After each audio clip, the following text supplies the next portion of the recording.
How's it going, everybody? Thanks for tuning back into good chronic convos or reactions. My name is Siphon, and I've got some videos for you guys tonight. And as we always do on this channel, it's time. It's that time.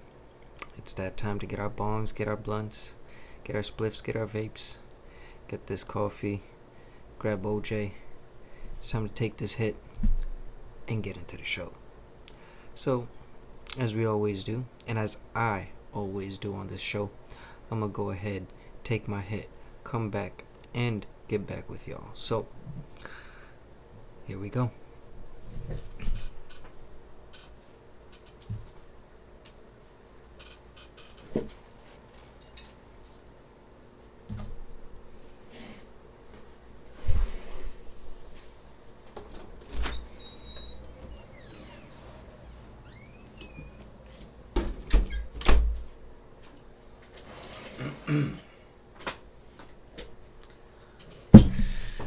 Alright guys, we are in the house, so let's go ahead and get started with these videos, and here we go.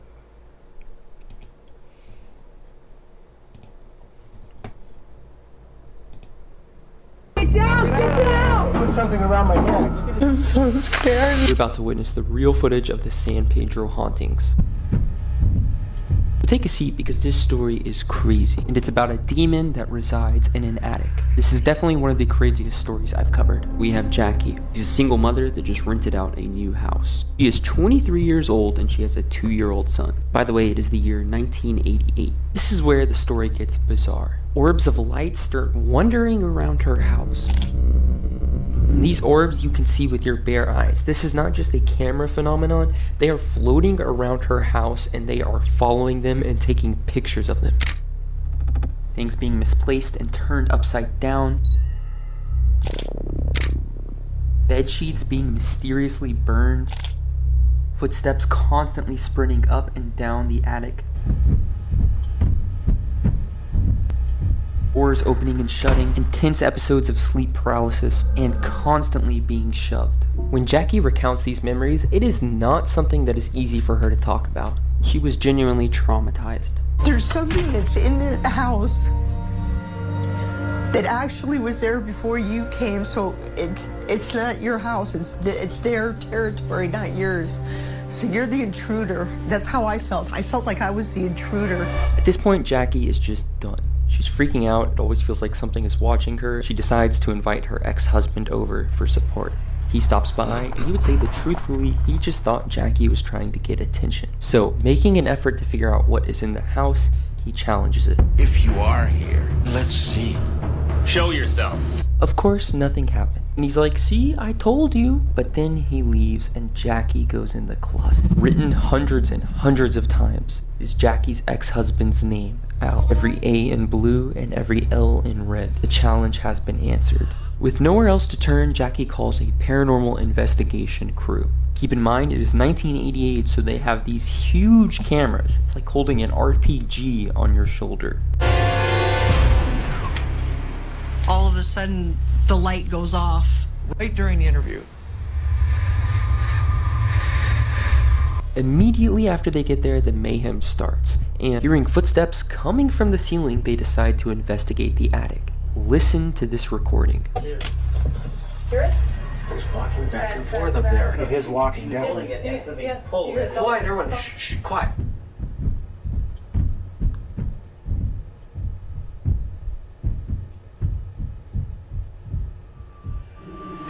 No one is up there, yet they can hear footsteps running back and forth. So at this time, one of the investigators decides to go up with his camera. He snaps 1, 2, and on the third, his camera is ripped out of his hands. The lens is thrown on one side of the attic and the camera on the other. At this point, they're like, this is way too much to handle, we need to leave. It was only until later that night when they received a desperate voicemail that they decided that they should come back and check the house one more time. This is a mistake that they would never forget. Trigger warning, because the footage you're about to see is disturbing.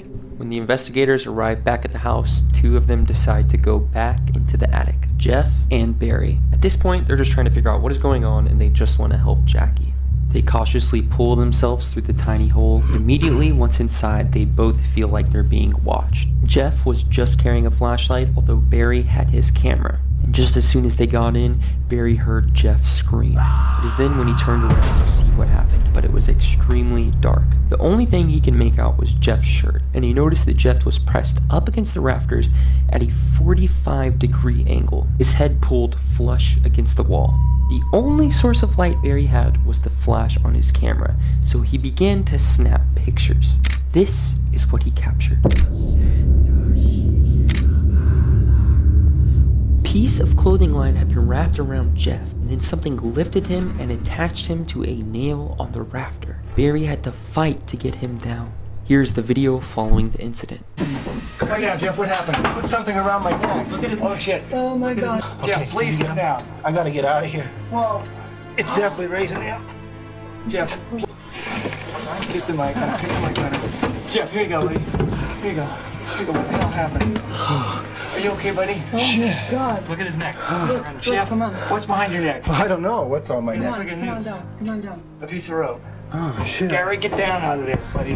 Turn the camera. Jeff, are you okay? Jeff, I'm fine. Jeff, tell me what happened, buddy. Well, I don't know, Gary. I told Gary that there was nothing happening up there, and he turned around and came. He was coming this way. All of a sudden, I feel this thing around my neck, and it's got me hanging, and it's pulling on my leg. You were hanging? Yeah, I was hanging. Gary had to bring me down. I really wanted to fit everything in this one video, but it's getting pretty long now. And I mean, just look at his face. This is a man that has just been traumatized. So yeah, comment for part 2 and I will get that out. Get down! Get down! Damn. And that was back in the 80s? Shit. You know, there is one group in mind that's coming to mind, really, that they should have called. They should have called the Ghostbusters.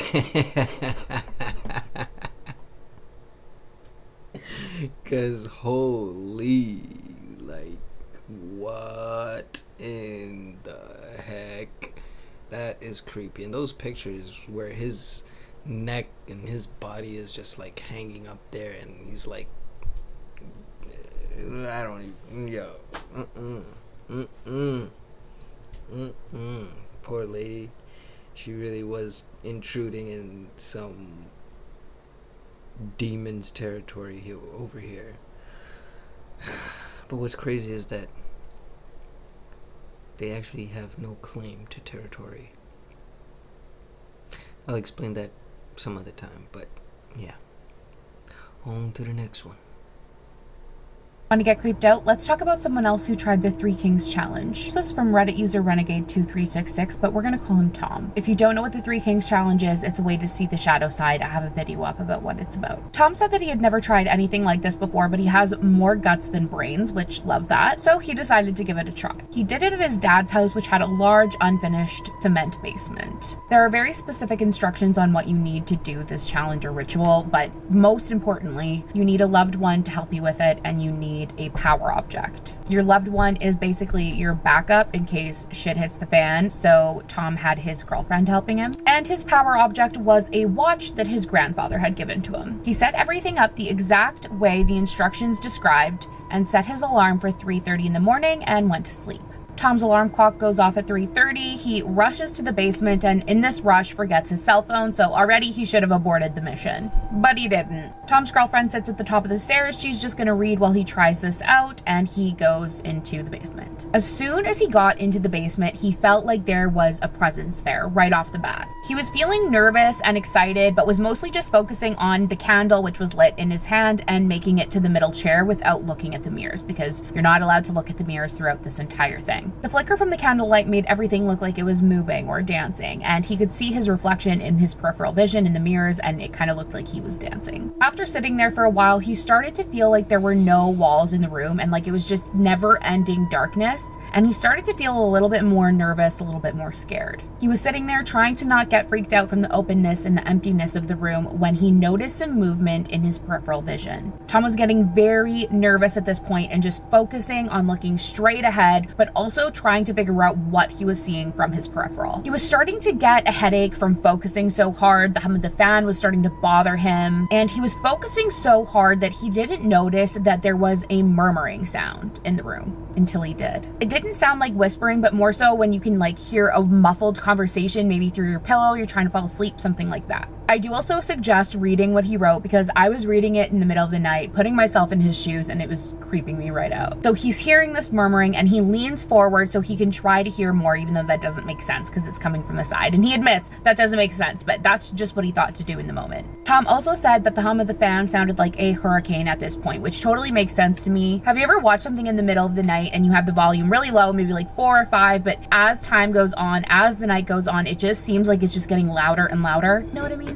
Anyways, this guy has some balls, okay? Because he asks, "Am I alone?" And the murmuring just completely stops. Follow for part 2 because shit gets... Well, damn. I don't understand why people like to do these challenges, these haunted challenges. But it's like the guy said, he has more guts than brains. So kudos to him for being brave. Honestly, if you into that, stay where you are. But let me know what you think of this story in the comments down below, and on to the next one. This video was published on the dark web with the title, "The Dark Web is the One and Only Truth." The name itself is chilling, promising to reveal hidden things. What you're about to see could change what you know. This video takes you to a strange corner of the internet. As the video continues, you have to choose. Follow the revelations of this mysterious video, or turn back the clock to stay in your reality.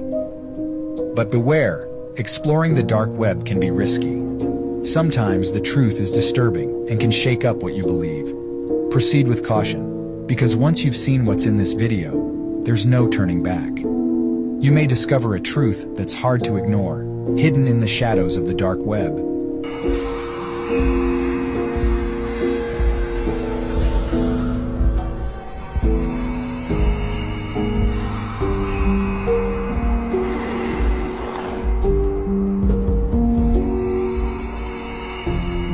This video was published. Did y'all see that last video? Did y'all see what was on top of the building, or that building, on top of the house, or whatever that thing was? Looked like there was some like ghosts or some shit, and then he just walks right into that thing, and then that whatever that person thing is comes out like that. Nah, I'll pass. But you guys tell me what you guys think in the comments down below when it comes to the dark web. Have y'all been on it? Have y'all viewed any of those creepy, mysterious, scary videos that they post or that they have on the web, on the dark web? I've gone on the dark web a few times and I've seen some things, and maybe someday I might share it. On to the next one. I promise that the ending always stays the same, so there's no good reason to make believe in the way could ever exist again. I can't be your friend, can't be your lover, can't be the reason we hold each other, we're calling it love. Sorry, I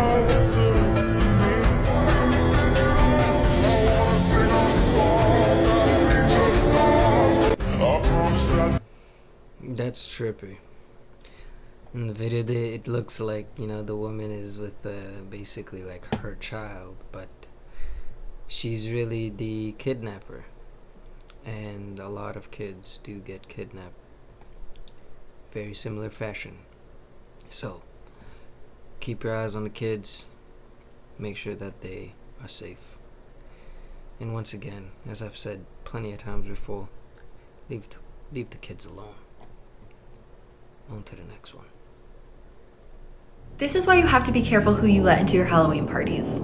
So this is a photo of who police believed was a guest at a Halloween party in Rochester, New York in the 1940s. The party was being thrown by Jack and Amelia Layton, and they actually noticed that this guest was outside of the party watching the guests through a window. The report claims that Amelia believed the guest was her friend Jan, who tended to go above and beyond for Halloween, creating very scary costumes. So she let this person in believing it was her friend Jan. But then 20 minutes later, Jan shows up, and that guest could not be found anywhere. So Amelia starts running around the party asking everyone if they knew who that guest was, and no one had recognized that person. So she goes into her daughter's room, who was playing while the party was happening.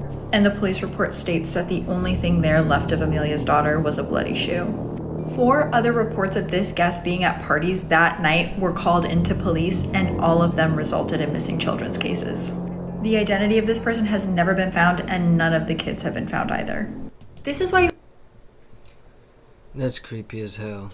To be honest, how do you let somebody into your place and they don't even like show themselves or declare who they are?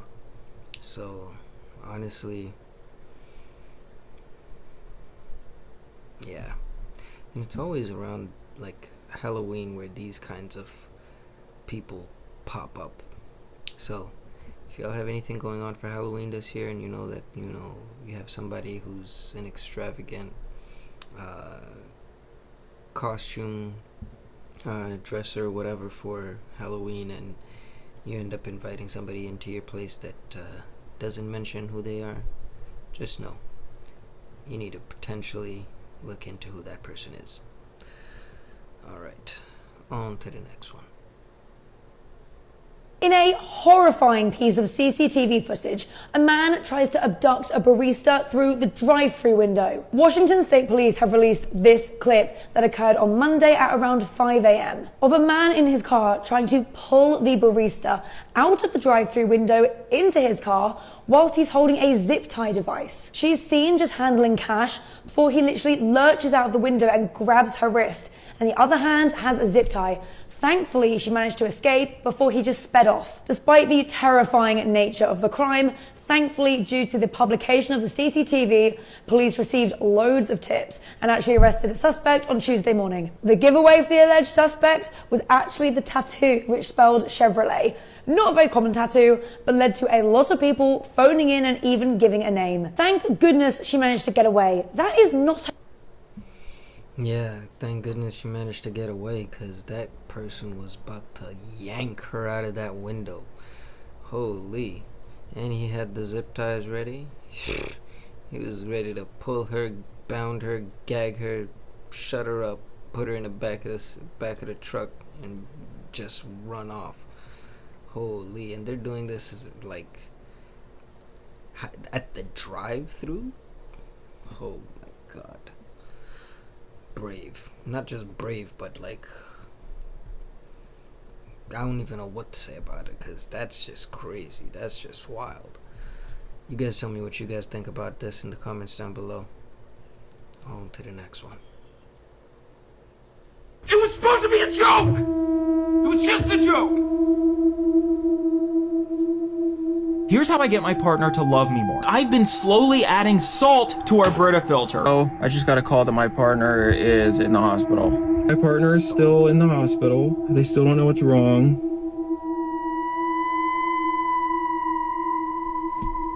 It was supposed to be a joke! Whoever this TikToker is, he is insane. Because how do you do something like that and then your partner gets sick and they're in the hospital and shit and you're still saying nothing? You piece of shit, partner. You piece of shit. Anyways, since he's in jail, good for him. Good for that. Imagine being with somebody who does that to you. You let me know what you guys would do in the comments down below. But for me, nah, sir. On to the next one. The kids in this video look like a happy family filming a TikTok. One of the girls is adopted, and what she does to her siblings will make you feel sick. This case has been compared to the movie Orphan. So on the 10th of December 2021, his father from the Philippines, his name is Cruz, he gets the type of phone call no parent ever wants to receive. At exactly 3 p.m, police inform him that 3 intruders have entered his house and taken the lives of his 2 biological children. 18-year-old Gwen, this girl, and 16-year-old Lewis. The pair had been brutally attacked by a baseball bat and hammer. Now, surviving the incident was their 16-year-old daughter named Janice. As you saw from the beginning, Janice was close to her sibling, often seen having fun, dancing, and laughing with them. So it was understandable that she was distraught. When police asked her what happened, she told them that 3 intruders entered the house. She was lucky enough to escape because she ran to her bedroom, but her other 2 siblings were just not fast enough. Now, Janice had only been taken in by this family 5 months earlier. She had formed a close friendship with Gwen and begged her parents to take Janice in. She told her parents that Janice was an orphan who came from a really tough background. And despite the family having limited resources, they agreed. And Janice joined the family. She was welcomed in and all seemed well on the surface. Now, this attack completely devastated the family. As investigators looked into the case, they noticed something very troubling. Nothing in the family home had been stolen, and the weapons used against the 2 victims were actually owned by the family. In fact, the baseball bat had been stored in Janice's room, which means the thieves would have had to have entered the room. Police also found a bag of clothes belonging to Janice at the back of the house. Those clothes were covered in blood, and she had specifically changed before police arrived. It was becoming clear to police what really happened, and Janice was arrested. She ended up confessing. It must be noted that she had the help of 2 other assailants. They looked into Janice's past. They realized she wasn't even an orphan. She was sentenced to 30 years in prison. So why did Janice do this? She'd been taken in by a warm, loving family after all. Well, the parents of the 2 victims believed Janice wanted to be their only child. She had done this out of jealousy. She wanted to be the only one who got their love and affection. My name's Harves, and I talk about true crime cases. If you want to hear more content like this, I suggest you follow. The kids in this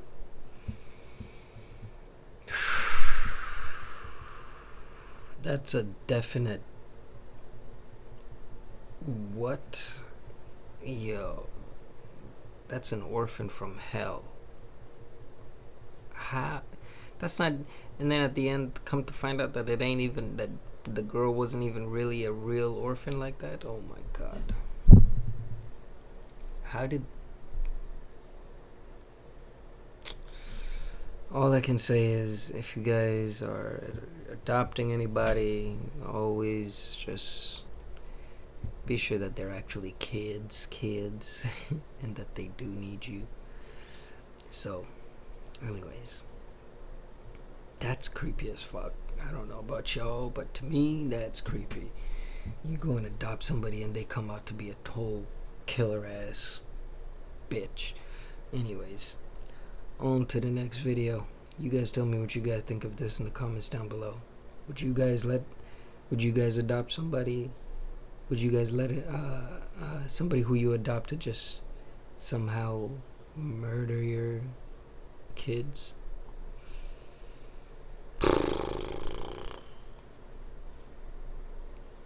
Leave the kids alone. Anyways, on to the next one.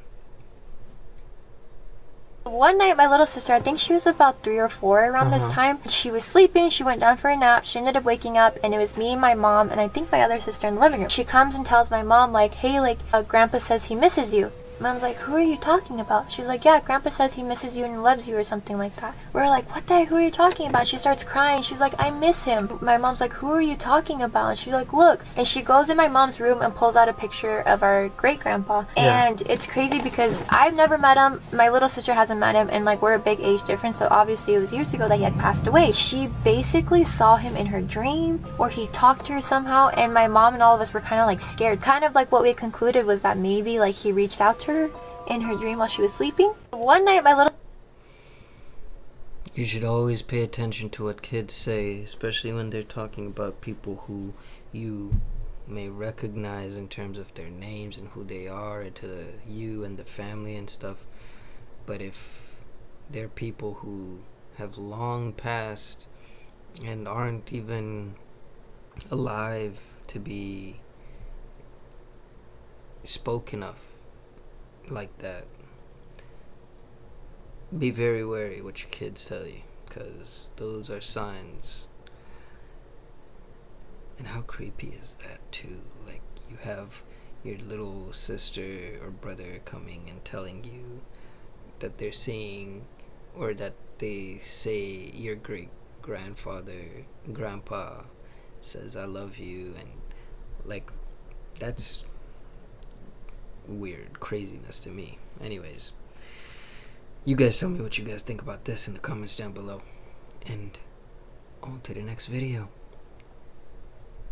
Let's talk about Jeff the Killer. By the way, this is a creepypasta. He was a 13-year-old boy who had just moved to a new town with his mother and father. And he was already being bullied a lot in horrible ways that I can't even say on this video. One day at a party, the bullying got a little too out of hand. They disfigured him, lighting him on fire and throwing bleach on his face. He woke up in the hospital with his head wrapped in bandages. His eyelids were burnt off. When he took off the bandages, he noticed his face was all leathery and pale. He started laughing uncontrollably, and doctors just played it off as, oh, maybe it's the medicine we gave him, making him a little loopy. He started saying he loved his new face, and he eventually carved a permanent smile in his mouth, because mentally he was broken. He was no longer that nice little 13-year-old boy. That's when he decided to get revenge on the bullies, taking them out one by one.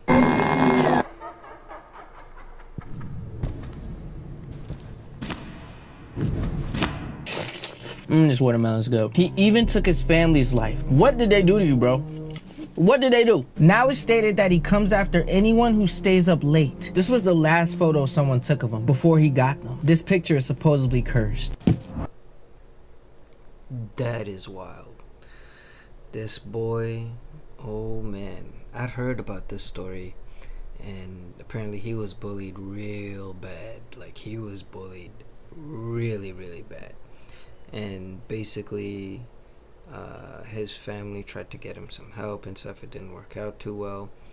And yeah, just like how this guy says, when he was in the hospital, he's like feeling his face and everything, and he's like feeling the texture is so much different. It's more leathery and whatever, so he probably can't feel as much as he used to be able to. Turns into this thing. Turns into the real life demon Joker. Hopefully he's doing alright somewhere, and he ain't killing people, and he's getting back to himself, because what happened to him could happen to anybody. And I mean, those kids that bullied him, you kids that bullied him, y'all are stupid.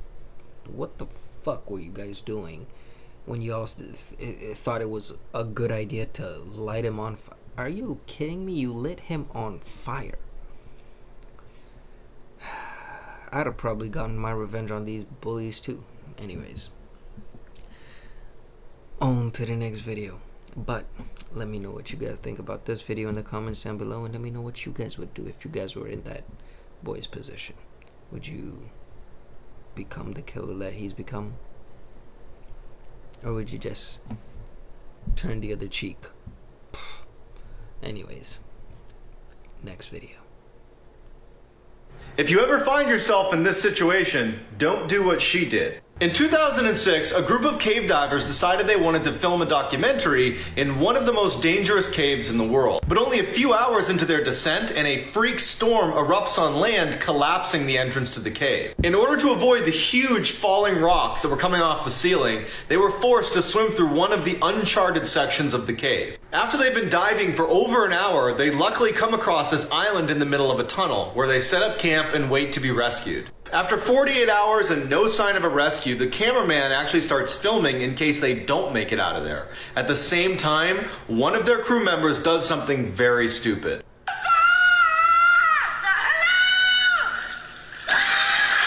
If you ever...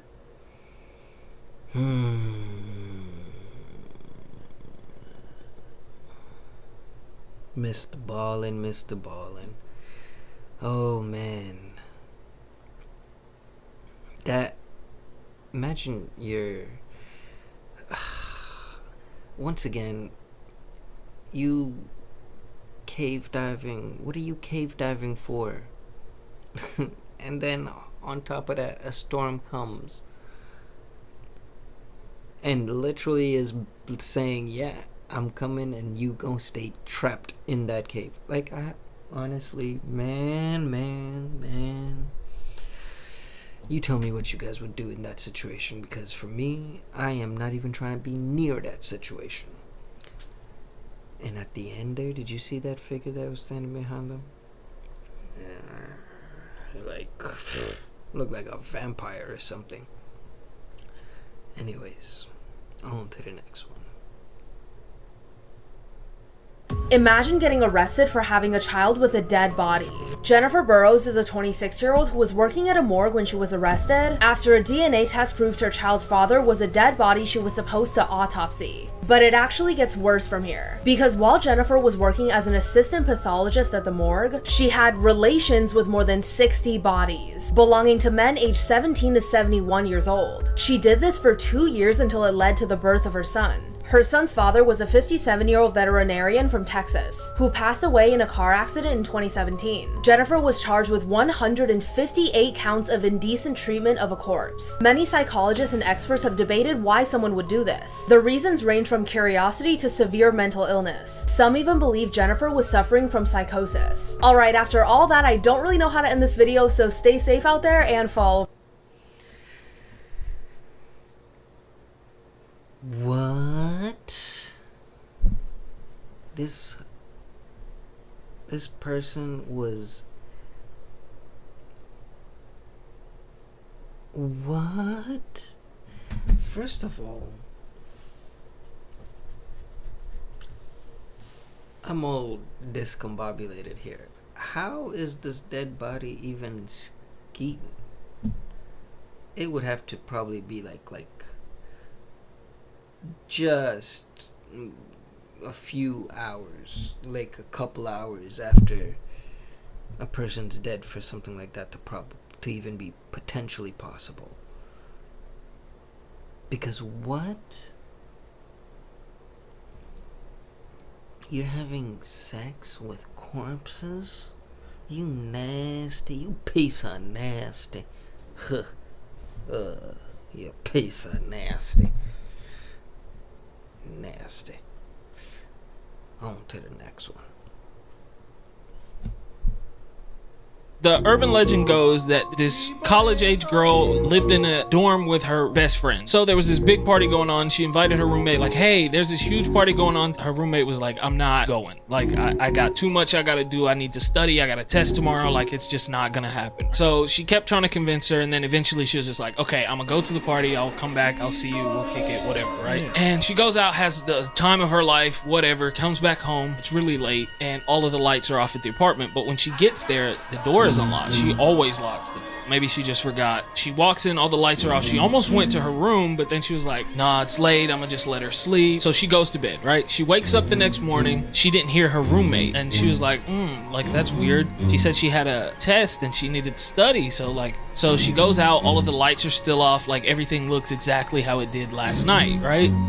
Okay, now she's starting to get creeped out, right? Yeah. So then she goes into her roommate's room. She doesn't see her, and she sees blood everywhere. And written on the mirror in blood says, the urban legend goes... Now that is crazy. Imagine you're telling your roommate, let's go party, and then that's crazy. That is actually crazy. You tell me what you guys would do in that situation. And what do you think was written on the wall? In blood. On to the next one. In this video, you learn about a disease that makes people crazy. Hey, what's going on, guys? Patient 1 and 2 brought to the emergency room on the same day. Stage 1, week 1. Alright, dude. Patients begin to smile with some resistance. Stage 2, week 2. Holy crap. First of all, bro on the right lost his hair. Faces begin to contort to a wide grin. Patient's behavior becomes predatory, so this is when they become dangerous.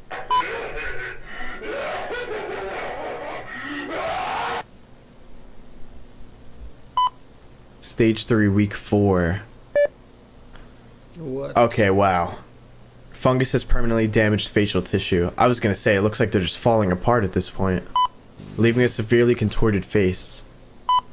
Vocal cords have stopped functioning due to extreme strain. Stage 4, week 5. Oh, fuck. In this video. That is wild. That is crazy. I wonder what causes that disease to come out. Anyways, I think we'll make the next video the last video and call it a night. If you came here to kill me, clap your hands. Well, that wasn't clapping your hands, that was more like just... Okay, I'm so... No, yo no sé.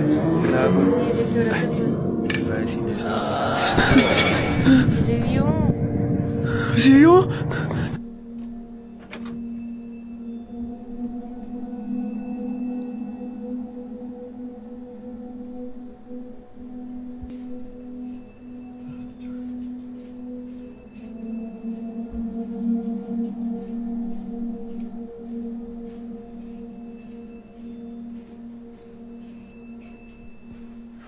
And you're barefoot?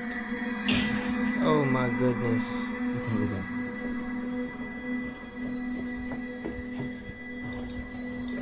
Straight up. Yep. Oh, that ain't your dog. Good boy.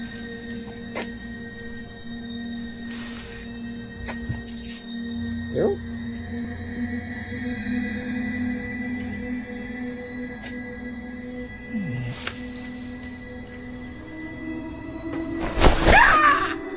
If you can't...